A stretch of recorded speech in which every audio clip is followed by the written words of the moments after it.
저는 유럽이 건넨 말들의 저자 권용진입니다. 어, 오늘 이렇게 모여주셔서 감사하고 제가 처음으로 책을 써봤고 제가 나이도 많지 않아서 이런 자리가 좀 떨리고 그렇긴 한데 네, 최대한 유익한 시간 되실 수 있도록 노력해서 진행해 보도록 하겠습니다. 사전에 안내 받으신 대로 미니 토크 간단하게 진행을 해보도록 하겠습니다. 일단 제 미니 토크에서는 책에 관련된 내용 자체는 다루지 않겠습니다. 왜냐하면 그 자체는 그 역사나 시사에 관련된 내용이고 그거는 책으로 그 나름대로 정리해 두었기 때문에 여러분들이 스스로 소화하시는 게 더 제가 말씀드리는 것보다 나으실 거라 생각해서 굳이 제가 어, 말씀드리면서 이렇게 반복하는 건 불필요하다는 생각이 들어서요. 그래서 오늘 제가 미니토크에서 말씀드릴 것은 제가 독자에게 건네는 말에 썼던 보아야 알게 된다는 제가 갖고 있는 여행 혹은 지식에 대한 모토를 좀 책 내용을 소재로 해서 여러분께 말씀드리고자 합니다. 분명히 여러분이 지식 생활을 하시는데 도움이 되실 거라고 생각해서 말씀드려보려고 합니다. 일단 제가 이 책을 통해서 여러분과 나누고자 한 것은 유럽의 수많은 역사도 있지만 궁극적으로는 한 지식에 대한 태도였습니다. 보아야 알게 된다는 제가 갖고 있는 지식에 대한 태도고 그 태도는 이 책을 쓰게 되면서 혹은 그 유럽 여행을 하게 되면서 깨닫게 되었습니다. 어, 지식을 대하는 저만의 나름의 대안적인 태도인데 이 문구에 저는 상당히 큰 애정을 갖고 있고 그럼에도 제가 책의 분량상 그 서론에서부터 지식에 대한 일반론에 가까운 이런 이야기를 길게 싣는 것은 불필요해 보여서 구체적으로 쓰진 않았습니다. 근데 이 자리에 계신 여러분께서는, 어, 일단 제가 유명한 사람도 아니고 제 책이 그리 대중적이라고 할 수도 없는데도 읽고 이 자리에 와주셨다는 것 자체만으로도 지식에 대한 열정을 갖고 계신다고 생각해서 이 자리를 빌어서 그 말의 의미를 좀 상세히 설명드리고 여러분과 의견을 나눠보고 싶습니다. 일단 제가 책에서 다룬 이야기는 그 자체로만 보면은 평범한 역사적 내용이죠. 전공 심화 지식이나 외국어로 된 문헌에 대한 접근성을 요구하는 정보도 좀 많습니다만, 본질적으로 특별한 정보들은 아니고, 전 그냥 역사나 시사 정보라고 생각합니다.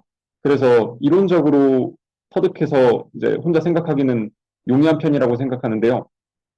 예를 들면 폴란드가 어떤 역사를 겪었는지, 그리고 독일의 분단, 그리고 통일의 현장, 그리고 홀로코스트와 관련된 기억, 그리고 오스트리아 제국의 번영과 몰락, 헝가리가 겪었던 여러 가지 부침과 극우주의적인 현실, 이런 것들은 여러분도 언제든지 그 습득하실 수가 있을 것이고, 그다음에 저는 학부에서의 수업과 개인적인 자습 그리고 독서 같은 것을 통해서 좀 알고는 있었습니다. 근데 그 알고 있었던 게 그때까지는 이론적인 것에 불과했어요. 그렇게 해서 호기심은 나름대로 충족을 했는데 사실 딱딱한 내용들이잖아요. 그 딱딱한 내용들에서 제가 감동이나 기회 혹은 뭐 벅차오름 이런 감정 같은 것을 느끼기는 어려웠습니다. 근데 제가 2019년에 유럽 교환학생을 다니면서 실제 유적지나 뭐 현재 시사 관련된 장소를 방문을 하니까 느낌이 확연히 전 달랐어요.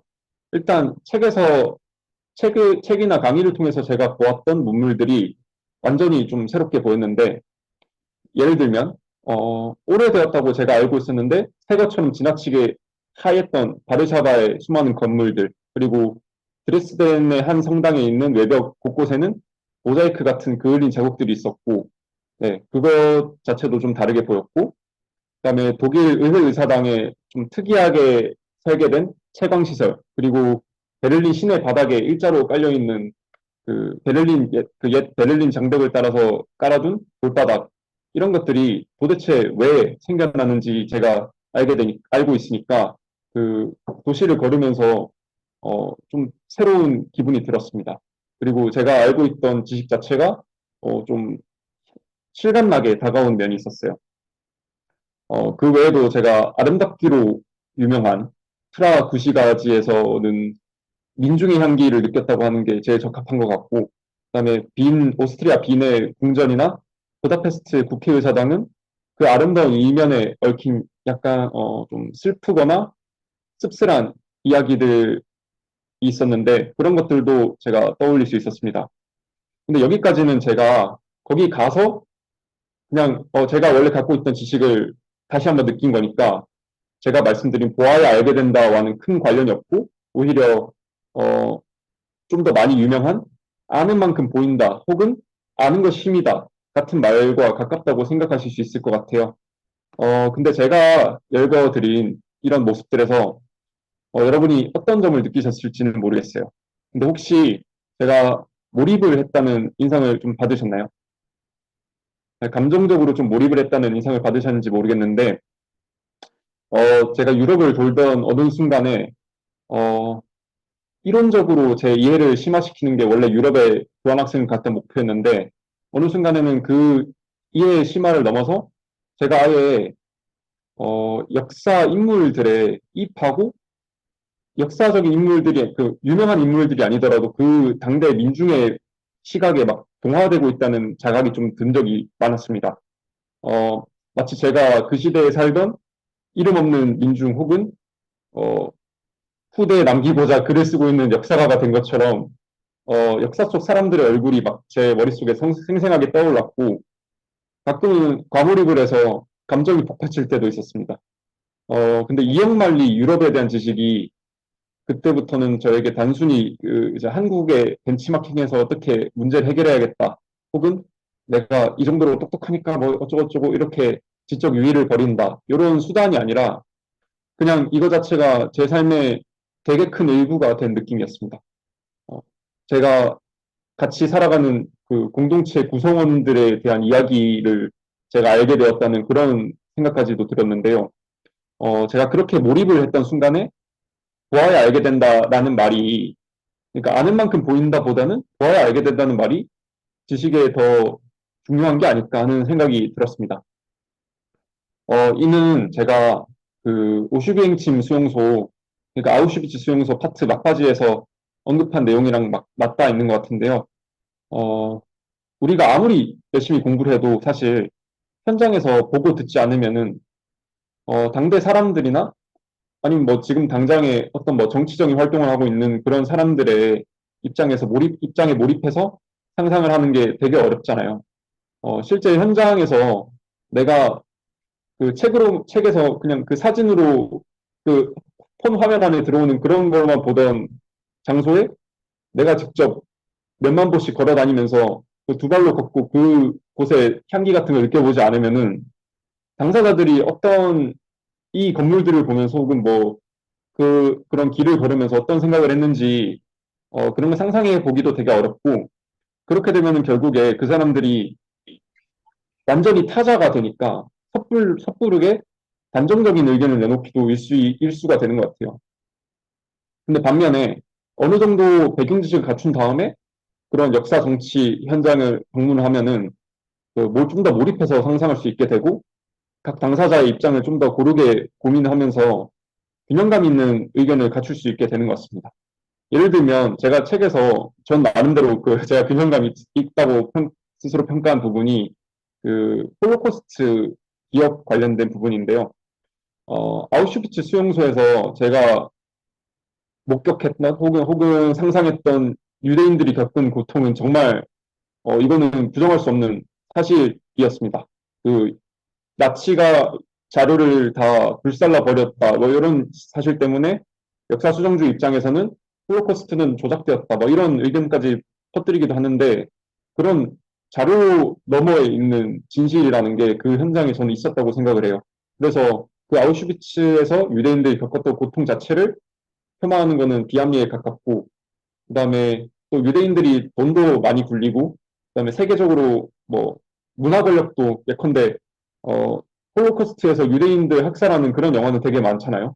네, 그거 자체가 저는 문화 권력이라 생각하는데 뭐 그런 쪽으로 이제 유대인들이 영향력이 크기 때문에 비호감이 되는 면도 있어서 유대인들의 고통을 좀 축소 해석하려는 시도도 많은데 전 그런 것 전부 다 약간 비합리에 가깝다고 생각을 합니다. 그 수용소에서 있었던 진실을 외면하는. 근데 그렇다고 홀로코스트에서 유대인만 고통받았다고 믿고 유대인만 안타깝게 여기고 거기에 무조건 막 공감을 하려고 하면은 그것 역시 저는 반쪽짜리 지식 내지 반쪽짜리 공감이라고 생각해요. 이것은 제가 그 아우슈비츠 수용소 그 다음에 베를린에 있는 그 유대인 메모리얼 그 다음에 제가 흔히 집시 메모리얼이라고 불리는 책에 제가 썼던 그 장소까지 방문하고 나서 이런 인식을 갖게 되었습니다. 분명히 홀로코스트에는 유대인 외에도 수많은 피해자들이 있었고 그들에 대한 기억도 갖추어야 된다는 생각을 제가 하게 되었는데 저는 이런 식으로 좀 균형감을 갖출 수 있게 되었다고 생각을 해요. 근데 이게 제가 생각하는 보아야 알게 된다라는 태도의 힘이라고 생각합니다. 세상에 대해서 균형 잡힌 사고를 가질 수 있다는 점이 전 바로 그것이라고 생각하는데 여기 지금 모여주신 여러분께서는 저는 아까 말씀드렸다시피 지식에 정말 관심이 많으시다고 생각해요. 그래서 사실 저도 별 볼이 없는 사람이고 우연히 책을 쓰게 됐는데 그래서 여러분도 언젠가 책을 지금 쓰고 싶으실 수도 있고 그다음에 나중에 쓰실 수도 있다는 저는 그렇게 생각하는데 아무튼 쓰실 수도 있다고 생각합니다. 그럴수록 여러분이 더더욱 보아야 알게 된다라는 제 책의 모토가 도움이 되시리라고 생각을 해요. 어떤 점에서 구체적으로 그런지는 제가 책을 쓴 과정을 좀 간단히 예로 들어서 설명을 드리겠습니다. 그리고 그 설명을 끝으로 저는 일단 미니 토크는 마치고 그 뒤에 책의 본문이나 그 외의 토크들을 여러분과 한번 나눠보도록 하겠습니다. 일단 짧게 말씀드리면 이 책의 원고를 제가 처음 쓰기 시작한 거는 2019년이었습니다. 지금으로부터 한 4년 전이니까 꽤 오래됐는데 제가 지금 바뀌기 전 나이로 26살이고 처음 썼을 때가 22살이었어요. 그리고 작년에 출판을 결심하고 나서 예전에 제가 그냥 혼자 취미생활 삼아서 써놨던 그 원고들을 정리를 했는데 시간 순으로 쭉 읽다 보니까 제가 뒤로 갈수록 태도도 그렇고 주장 자체도 그렇고 좀 더 제가 약간 인격적으로 부드러워지고 있는 것 같다는 느낌이 들었어요. 처음에는 제가 입장도 되게 과격했고 반대 의견을 이제 그 토론에서 익히 쓰는 반론을 미리 예상되는 반론을 제시하고 거기에 재반박하는 그런 과정 자체가 어조가 너무 격앙되어 있고 공격적이기도 했는데 어느 시점부터는 제가 일단 반대 의견을 깊이 좀 진지하게 고민해 본 티가 나기 시작했어요. 물론 이게 그 책에 충분히 드러나서 여러분을 설득한 정도가 되었는지는 모르겠지만 저 스스로는 좀 많이 나아졌다고 생각하는 부분입니다. 아무튼 처음에는 제가 아니 어떻게 그렇게 생각하냐 너네는 이런 식으로 분노하고 따지는 느낌이었다면 시간이 지나면서는 이런 점에서 그렇게 생각할 수도 있겠구나 하고 일단 이해해 보려고 노력하는 느낌이 들었어요. 제가 주장을 굽히거나 제 생각이 뭐 꺾였다 이런 느낌은 아니지만 좀 더 철저하게 논증하게 되었고 다른 의견에도 더 열린 마음을 갖게 된 것 같습니다. 저는 그 결과물이 지금의 책이라고 생각해요. 스스로 만족할 때까지 더 검증하게 됐고 제가 취할 수 있는 대안적인 관점, 그러니까 반대 의견이나 뭐 절충안이나 이런 것들 역시 최대한 폭넓게 고려하고자 하게 되었습니다. 그러니까 감사하게도 출판사에서 손을 내밀어 주셨고 그래서 계약을 하고 이렇게 여러분과 만나게 됐는데 전 이것이 전부 다 제가 보아야 알게 된다는 나름대로 전 이게 나름대로 겸손한 그 지식을 대하는 겸손한 태도가 될 수도 있겠다고 생각을 하는데 직접 내가 보고 나서 당사자 입장에서 몰입해서 고민을 해보자 하는 모토라고 생각해요. 전 제가 책을 쓰게 될 수 있었던 것도 그 모토 덕분이라고 생각을 해서 여러분께 그 가치가 도움이 될 거라고 생각을 합니다. 자, 이상으로 제가 그 말씀드릴 건 다 말씀드렸고 일단 마무리 말씀을 드리면 자신의 생각을 다듬는데 보아야 알게 된다라고 제가 그 서두에서 제시했던 그 모토가 좋다고 생각합니다. 그리고 그것이 이제 저처럼 책 출판으로도 이어질 수 있다고 생각을 하고 그래서 지식에 관심이 많으신 분들이시니만큼 여러분께서도 한번 고민해 주시면 삶이든 지식을 대할 때에서든 되게 도움이 될 거라고 생각합니다. 이상으로 미니 토크를 마치겠습니다. 감사합니다.